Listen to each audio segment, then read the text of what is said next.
جب حضور کی ولادت نہیں تھی نا ہوئی، جب حضور کی ولادت نہیں تھی ہوئی، لوگ مسلمانوں کی بچیوں کو یا کسی بھی بچی کو نا زندہ درگور کر دیا کرتے تھے۔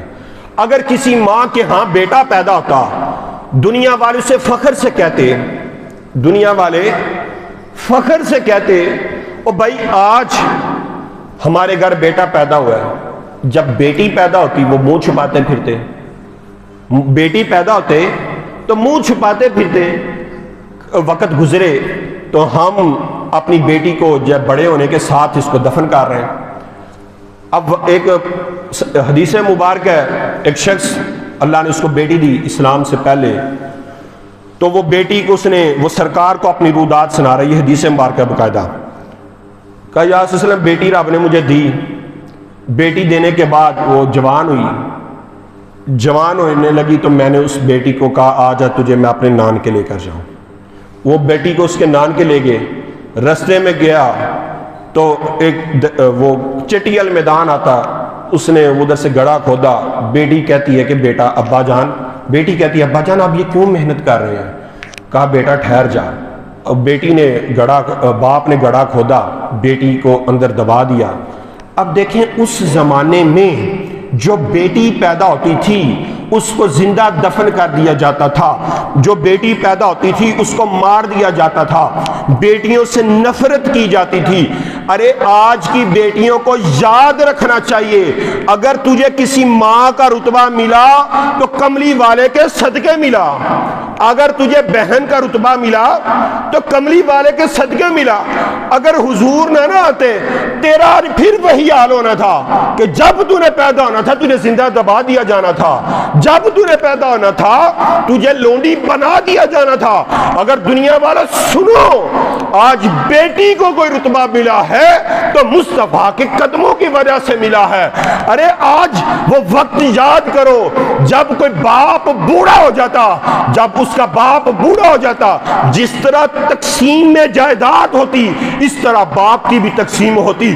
جس بیٹے کے حصے میں باپ آتا اس کو چاہے غلام بنا کر بیچ دیتا، چاہے اس سے ظلم کرتا، چاہے اس کو نوکر بنا کے اس سے محنت کرواتا۔ ارے مردوں کو بھی یاد رکھنا چاہیے کہ لوگوں آج تمہیں اور مجھے جو عزت ملی ہے یہ سرکار کی نسبت سے ملی ہے۔ آج میرا بیٹا میری قدر کرتا ہے، مصطفیٰ کے بتائے ہوئے طریقوں سے محبت کرتا ہے۔ ارے بڑے بھائی کو سوچنا چاہیے کہ چھوٹا بھائی جو مجھ سے محبت کرتا ہے، یہ مصطفیٰ نے فرمایا ہے کہ اپنے بڑے بھائی سے ادب کرنا ہے۔ ارے اور جو چھوٹے بھائی سے کوئی پیار سے پیش آتا ہے اس کو بھی یہ سوچنا چاہیے، یہ سرکار کا فرمان ہے کہ بڑے بھائی کو مصطفیٰ نے فرمایا ہے کہ چھوٹوں سے شفقت سے پیش آنا ہے۔ لوگوں وہ وقت یاد کرو جب تمہاری قدر نہ تھی، باپ کو بیچ دیا جاتا تھا، ماں کو لونڈی بنا دیا جاتا تھا، بیٹی کو زندہ درگور کر دیا جاتا تھا۔ آج باپ کو عزت ملی تو مصطفیٰ کے صدقے سے عزت ملی، بیٹے کو عزت ملی تو مصطفیٰ کے صدقے سے عزت ملی، بیٹی کو عزت ملی، حلیمہ کے بیٹی حلیمہ کی جو بیٹی شیمہ، اس کی ادب کی وجہ سے، اس کے صدقے کی وجہ سے مصطفیٰ نے بیٹی کو قدر دی۔ کائنات میں جس کو قدر ملی مصطفیٰ کے وسیلے سے ملی۔ ارے عزتوں کے سامنے والے، ارے تم کہتے ہو او میں مصطفیٰ کا میلاد نہیں منا سکتا، ارے تجھے شرم نہیں ہے یہ بات کرتے ہوئے؟ تو یہ سوچ تو صحیح، جس ماں نے تجھے پیدا کیا اگر کملی والے کا صدقہ نہ ہوتا تیری ماں کو دنیا والے پہلے زندہ ذلیل کر دیتے۔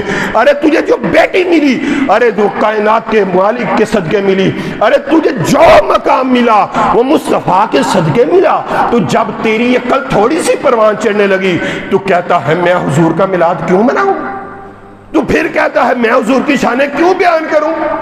ارے دنیا والے سوچو تو صحیح، کائنات میں جس کو جو مقام ملا ہے یہ مصطفیٰ کے قدموں کی وجہ سے مقام ملا ہے، ویسے مقام نہیں مل سکتا تھا۔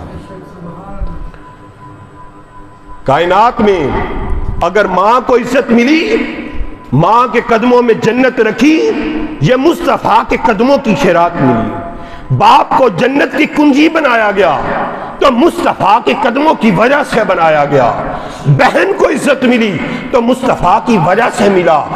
ارے یہ احسان عظیم رب نے مصطفیٰ کی وجہ سے فرمایا، تو جب ہم مصطفیٰ کی شان بیان کریں، کائنات میں جو یہ روشنی سمی ہے یہ مصطفیٰ کے وسیلے سے سمی ہے، اور جب کائنات میں سب کچھ ہی مصطفیٰ کے نام سے ہے تو تجھے حضور کا نام لیتے کیا مسئلہ پیش ہوتا ہے؟